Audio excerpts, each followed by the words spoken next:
Salve, salve, doutores e doutoras! O mundo está recheado de histórias incríveis, de pessoas incríveis e seus feitos. O desafio dos diretores de cinema é achar tais histórias e transformá-las em obras cinematográficas de maneira que as dissemine e eternize, mostrando ao mundo seu verdadeiro valor. E foi o que fez Jean-Marc Vallée, diretor dessa obra, ao descobrir a importante história de Ron Woodroof. Sejam bem-vindos a mais um Cineápice.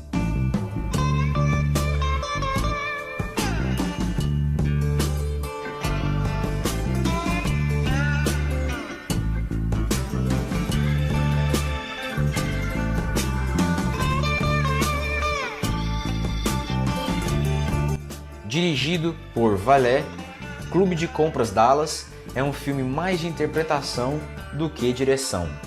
Os aspectos da parte técnica não impressionam tanto quanto a atuação dos personagens. A direção faz um bom trabalho ao retratar os Estados Unidos dos anos 80 e toda dúvida e mistério envolvidos à AIDS, mas peca em alguns personagens clichês e cenas que não agregam muito à história. Aqui conhecemos Ron Woodroof, um típico trabalhador estadunidense dos anos 80, que vive sua vida de forma irresponsável e suja até descobrir ser soro positivo para HIV. A partir de então, ele inicia sua luta contra o tempo, contra a doença e contra a indústria farmacêutica atrás de um tratamento. Matthew McConaughey faz a maior transformação da sua vida para o papel de Woodroof. A mudança física é impressionante e a interpretação mais ainda. Se inicia como um personagem detestável que encontra sua humanidade na busca da sua cura. Sua principal interação é com o transexual Ryan, vivido por Jared Leto, que também não fica para trás em sua transformação. Os dois trabalham muito bem em cena e os melhores momentos do filme são com os dois personagens. Essa interação é tão bem montada que os dois atores levaram para casa os Oscars de melhor ator e melhor ator coadjuvante, além do Oscar de melhor maquiagem e penteados e de várias outras premiações. Um filme de ótima qualidade, representando uma importante história para a humanidade, merece sim ser assistido. O cenário retratado no filme pode assustar, mas infelizmente era real. Tanto pacientes quanto médicos ou pesquisadores ou governo estavam no escuro em se tratando da AIDS. Não se sabia a extensão da doença, os prováveis estágios, a contaminação e muito menos uma cura para ela. Além disso, a discriminação sexual estava no seu auge, enquanto a imprensa divulgava a doença como uma doença de homossexuais. Nos anos 60 e 70, menos se sabia. Especulava-se o surgimento na África e a propagação nos meados da década de 70, quando a comunidade médica se tornou ciente da condição. A partir da década de 80, a informação se alastrou pelo globo e a luta contra a doença teve seu início. Em 81, o aumento da incidência de sarcoma de Kaposi e pneumonia por pneumocystis jirovecii em Nova York chamou a atenção para a epidemiologia dessas doenças, associadas à imunodeficiência. Quando não eram idosos, eram homens jovens com um estilo de vida alegre, como diziam os jornais, se referindo aos homossexuais. A partir daí, criou-se o mito de que a imunodeficiência era uma doença dos homossexuais, contribuindo para a importante segregação social.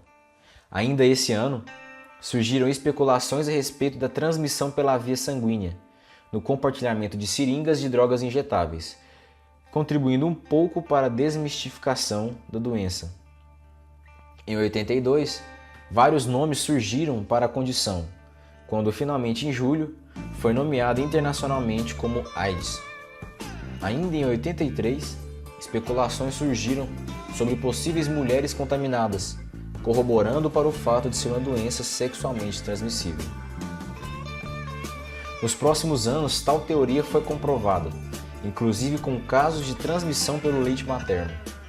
O vírus da doença foi isolado e estudos surgiram para encontrar uma forma de exame diagnóstico. Surge em 86 a zidovudina, AZT, primeira droga criada para o combate à AIDS, sendo aprovada em 87. É aqui que vemos a luta do nosso protagonista Woodruff contra a indústria farmacêutica para a liberação de novas drogas.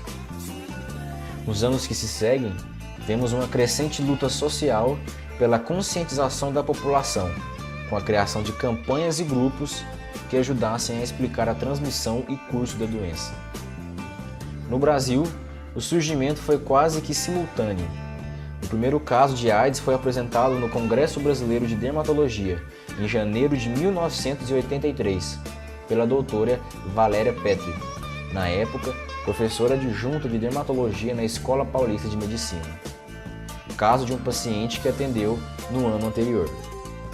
O primeiro artigo publicado em revista científica foi ainda em agosto de 83, na Revista Paulista de Medicina, pelo Dr. Vicente Amaro Neto, na época professor titular da Clínica de Doenças Infecciosas e Parasitárias da Faculdade de Medicina da USP.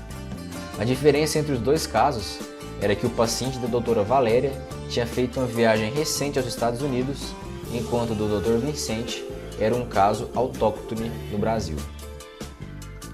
A escassez de informações e experiência aliadas à pressa da imprensa em veicular as notícias da nova descoberta acabou criando um quadro de segregação e preconceito contra a classe homossexual.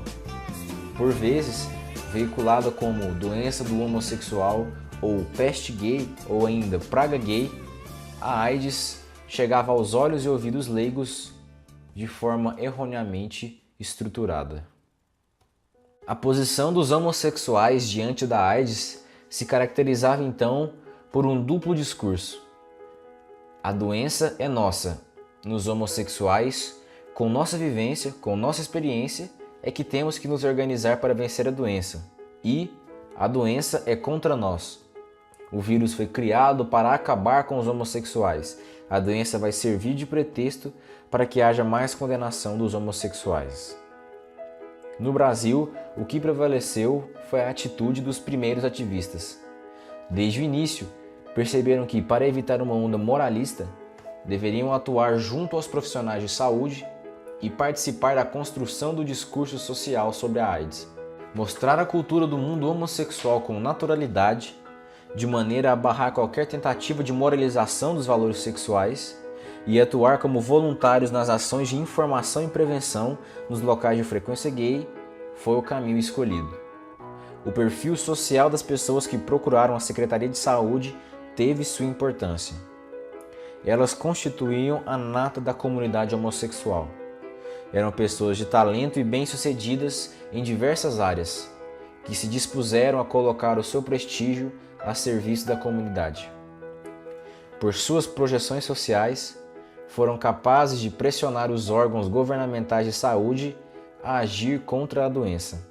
Sem a iniciativa dos ativistas, as respostas da saúde pública brasileira para o controle da epidemia provavelmente não teriam sido tão precoces.